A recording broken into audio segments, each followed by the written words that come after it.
Eh bien, on est parti pour la troisième et dernière période de cette émission. Bon, on espérait calmer les esprits, mais non, ils ne sont pas plus calmes, hein, ma foi. C'est pas grave. On va continuer quand même. On a le dernier sujet à vous proposer. Les éléphants, l'héritage des capitaines. Eh bien, on va y aller, hein, de Moïse Ngata Bonini à Serge Aurier, en passant par Gadji Sely, Didier Drogba et autres, Yaya Touré. L'équipe nationale de Côte d'Ivoire a connu une multitude de capitaines. Chacun d'eux a, d'une manière ou d'une autre, laissé sa marque à cette sélection nationale. Quelques jours après l'annonce de la retraite internationale de Sérédier, eh bien, la grande team remet au goût du jour l'héritage, que dire, la légende de ces brassards ivoiriens. C'est un autre capitaine qui quitte le navire Ivoire.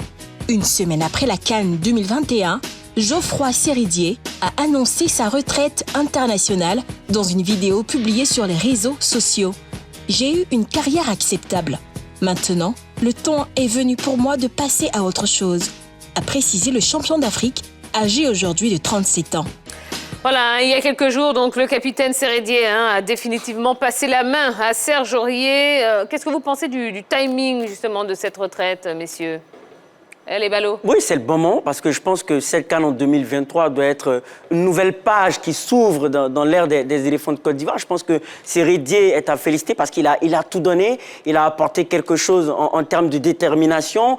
Il a apporté quelque chose en termes de mental, surtout à ses coéquipiers. Donc je pense que l'heure est venue. L'heure était venue de passer le flambeau à une nouvelle génération parce que sur la pelouse, c'est vrai qu'il a toujours cet abattage-là, mais clairement, le temps est en train d'user, d'avoir de l'impact sur lui. On a pu s'en... Ballot, on ne peut pas dire ça. Si, bien sûr. On a une Coupe d'Afrique l'année prochaine en Côte d'Ivoire, chez nous, au pays. Je veux dire, c'est un événement que tout footballeur a envie de vivre. C'est un événement pour lequel un garçon qui a cette énergie extraordinaire-là, qu'il peut mettre à la disposition de la sélection nationale. Oui, dans le staff. Il ne peut pas partir maintenant, mon cher. Oui, Ballot. non, pas sur la pelouse. Non, s'il vous plaît. Oui. Il a été un joueur exemplaire, un capitaine naturel. D'ailleurs, sur la sélection actuelle, c'est lui le vrai capitaine. Certains disent, ceux qui sont bien entendu disent que c'est lui le vrai capitaine. Il est le lien, le pont entre toutes les générations, Sérédier. En plus, sur le terrain, c'est l'aboyeur. Très bien. Il avait pris sa retraite en 2019. Oui. Et Baumel, qui connaît l'esprit du garçon, est allé le chercher pour le ramener. Il a joué pleinement son rôle tout le temps dans cette sélection. Il a fallu les commentaires acerbes de certains journalistes, tous bords confondus, sur les prétendus syndicalistes trentenaires dans l'équipe des éléphants pour que Sérédier, qui est parfois émotif, prenne cette décision. Non, Sérédier, on finissait la CAN 2023 ensemble et tu prenais ta retraite. Non, il faut rappeler que Sérédier n'est plus en mesure de jouer 90 minutes. Oui, mais je dis... Et dans ces conditions, ça peut être un handicap. On ne remet pas en cause les capacités de Sérédier. On ne remet pas en cause sa détermination qu'il a eu à montrer lors de cette Coupe d'Afrique des Nations. Mais on dit que lors de la CAN 2023, c'est le moment de passer le flambeau, d'achever cette transition entamée depuis la fin de la génération dorée.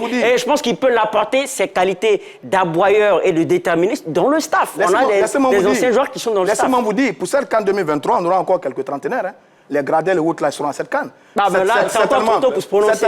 Certainement que notre Gervinho sera de retour. C'est encore trop tôt. Trentenaire très exemplaire. Donc, ce n'est pas une affaire de trentenaire, c'est une affaire de potentiel, de qualité de jeu, de capacité à tenir un match. Oui, mais c'est encore... Et Sérédier, sur les valeurs qu'il incarne, à mon avis, il aurait dû attendre la fin de la grande fête que nous allons organiser au plan local avant de rendre le tablier, à mon avis. Oui. Bon, c'est une grande peine quand même pour moi de voir Sérédier partir de cette manière parce que le joueur ne méritait pas de d'arrêter de jouer avec les éléphants de Côte d'Ivoire à cause de ces critiques qu'il y a eu ça et là. Parce que Roger l'a dit, dans cette équipe, quand vous enlevez Sérédier, il n'y a pas de leader. Dans cette équipe, quand vous enlevez Sérédier, il n'y a pas de leader. Je me rappelle bien, avant le match face aux Égyptiens, je demandais qu'il y ait un leader sur le terrain. Parce que quand vous voyez l'équipe de Côte d'Ivoire jouer, elle joue bien.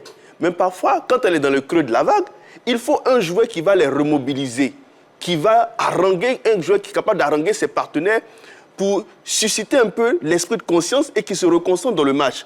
Et quand vous n'avez pas un joueur de ce genre, l'entraîneur ne peut pas le faire.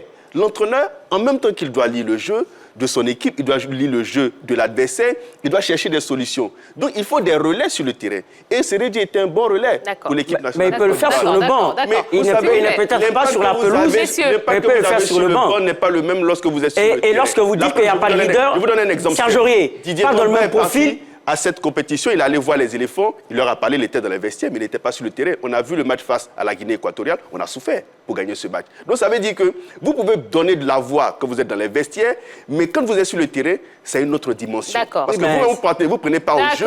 Oui, mais Serge Aurier, parlez à vos partenaires sur le terrain, qui changent d'état d'âme. Avançons, parce que le sujet, ce n'est pas sur Seredier, c'est sur tous les capitaines qu'il y a eu au sein de notre équipe nationale. Alors, avant Seredier, il y a eu Didier Drogba, Yaya Touré, Gervinho, Gadji Sely, enfin bref, pour ne citer que ceux-là.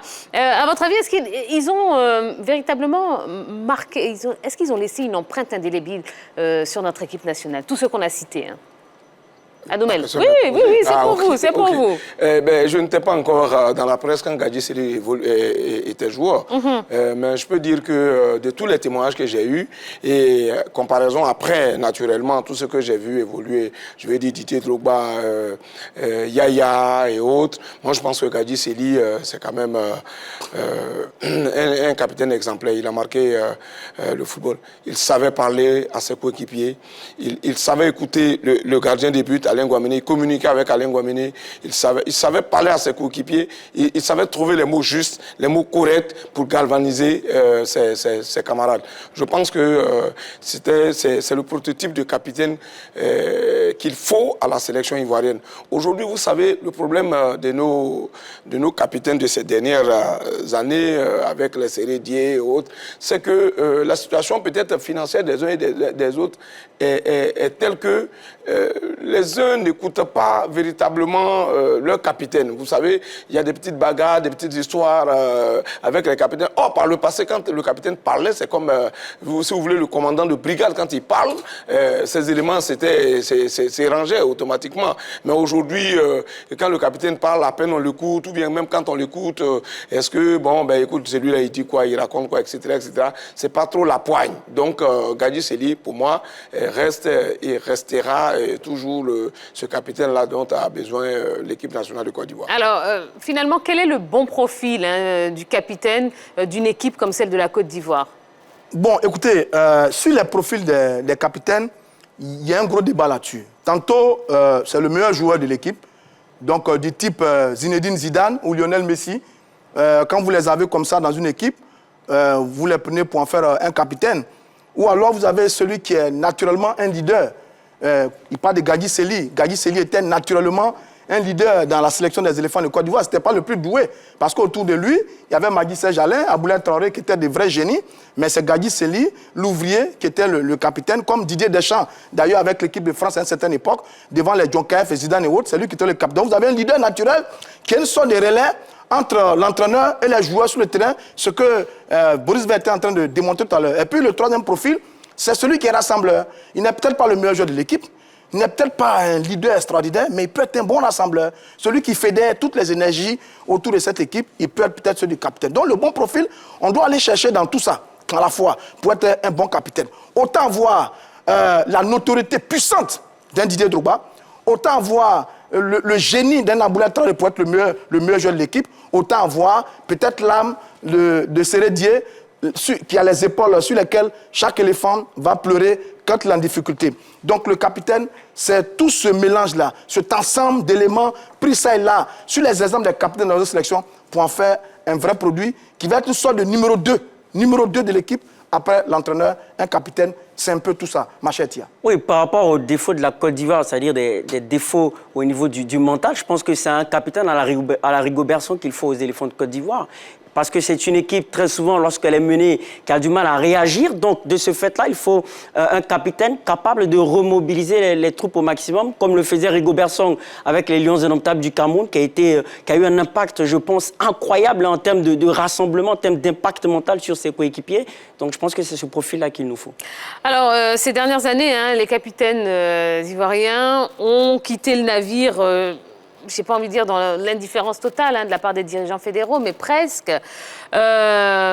Vous pensez que, voilà, et ça a d'ailleurs suscité la colère, vous pensez qu'il mérite quand même ce traitement ou il aurait fallu faire autre chose pour Non, il ne mérite pas ce traitement pour des joueurs qui se sont sacrifiés pour l'équipe nationale de Côte d'Ivoire, qui ont porté le brassard des éléphants pendant de longues années, ne méritaient pas quand même de sortir dans l'indifférence totale et de la part des dirigeants fédéraux, sans même une fête pour leur dire merci pour tout le service qu'ils ont apporté à notre équipe nationale. Je trouve que à ce niveau, c'était vraiment un peu méchant de la part de nos dirigeants fédéraux à l'époque. Et on ne fait pas nos champions, mais tout dépend de la manière Comment vous partez avec laquelle, ou par laquelle vous partez. Voilà. Vous quittez le navire. Parce qu'après une compétition, la sagesse veut quand même qu'on rencontre les dirigeants fédéraux pour leur dire, bon, ben, écoutez, monsieur le président ou bien coach, pour telle situation, je souhaite me retirer, je n'ai plus mes forces d'avant, etc. Mais quand après une compétition, comme par exemple celle que nous avons connue en Égypte, c'est un exemple, je n'ai pas dit que c'est à partir de là que Sérédi est parti, mais je veux dire, après la compétition, quand vous allez sur des chaînes étrangères pour annoncer votre retraite, ou bien aujourd'hui on parle de page Facebook, vous annoncez votre retraite sur la page Facebook, mais c'est aussi manquer de respect aux dirigeants fédéraux. Parce qu'après tout, ce sont eux les premiers responsables de l'équipe. Alors, ce sont des choses qui se discutent. Moi, j'ai eu un joueur, pas forcément un capitaine, il y a des joueurs, avant de se retirer, qui sont allés voir leur coach, ils ont discuté, coach, pour telle compétition qui arrive, je ne serai pas en mesure d'être avec vous, je prends ma retraite, etc., etc. Ça, quand vous devez partir, on peut trouver une parade pour vous fêter. Mais malheureusement, ce n'est pas le cas. Aujourd'hui, Facebook est venu, tout le monde parle sur Facebook, sa page Facebook. Mais le dirigeant qui n'a pas votre page Facebook, il fait quoi? Voilà, il apprend comme tout le monde. Et ça, il a un pincement au corps, il ne peut pas vous fêter. C'est dans l'ordre normal des choses. Allez, le mot de la fin pour vous, Roger Stéphane. Oui, Tia, je vous dire que Michel Platini, quand il prend sa retraite dans les années 80, ça fait un peu scandale parce qu'il est au sommet de sa gloire. Zinedine Zidane, quand il prend sa retraite, on va le rechercher pour venir jouer le mondial en 2006. Il est exceptionnel. Chez nous, Drogba, Yaya, Maestro sont partis. Mais ils sont partis différemment. Si vous partez de la sélection en claquant la porte, évidemment, les dirigeants ne vont pas vous célébrer. Si vous partez de la sélection avec des relations mais difficiles avec l'équipe qui est là, ils ne vont pas vous célébrer. Je veux dire, célébrer les partants à la retraite n'est pas monnaie courante, véritablement. Il y a les jubilés pour ça. Ceux qui veulent se faire les fêtes, ils organisent des jubilés, ils prennent les amis, tous les sponsors, ils font la fête. Généralement... Et tiens, si vous permettez rapidement, je vais vous dire que Copa Bari a été célébré. A été célébré, voilà. Donc, avec Sidi, c'est pas une grande fête, une fête grandiose, mais petitement quand même quelque chose de sobre. Avec Colo aussi, le même jour. Voilà. Tout dépend. Oui, tout ça. C'est les anciens, en fait, quelques anciens. Voilà. D'accord, d'accord. Allez, rapidement, 5 secondes. Il faut savoir aller à la retraite. Vous savez, il y a souvent certains qu'on accompagne à la retraite, c'est ceux-là qu'on célèbre très bien. Et ça, c'est un bon exemple à enseigner à tous ceux qui veulent partir de la sélection. Mais tout dépend de la fédération aussi, qui doit entretenir de bons rapports avec ses capitaines-là aussi. Oui, mais après une compétition, si vous claquez la porte, qu'est-ce que vous voulez quand on claque la porte parce qu'il y a un malaise entretenu par la fédération. Ah ben ouais, mais malheureusement, voilà, le temps est terminé. Voilà. Ben merci beaucoup, Adoumel. Vous revenez quand vous voulez. Hein? Il n'y a pas de problème, je suis là aussi. Vous êtes à notre de parler du football ivoirien, je suis là. Bon, eh bien, très bien. Ce sera avec grand plaisir qu'on vous accueillera à nouveau sur le plateau de la Grande Team. Merci à toute l'équipe. Merci également à vous d'avoir passé cette belle soirée en notre compagnie.